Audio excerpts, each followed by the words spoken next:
Next product we're going to be doing is a stainless steel coaster. So we've got a couple coasters here. We're going to just brand a couple different logos on here, and we're going to brand on the coaster itself.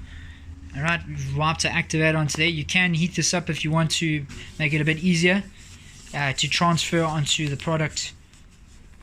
I'm just going to be putting a Big 5 logo on there.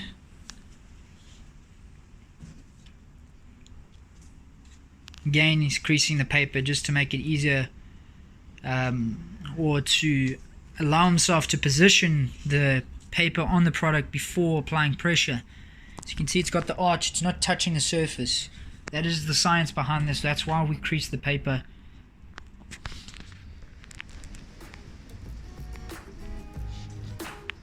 It's nice and easy to transfer onto here. You just pretty much wipe anywhere because it's a flat surface. When it's an angled surface, it's a bit more technique involved, but you can go anywhere you want on here, any direction. Very fast transfer onto here. See, you can see that it didn't transfer fully on the first attempt. If you had heated that up, it would have transferred, all of that toner would have transferred on the first, just at the bottom there. You see, never release your paper until you have transferred all that toner. Now you can see the bottom section's been taken away. That is beautiful. Now we're going to heat gun that, and we're going to see the true colors.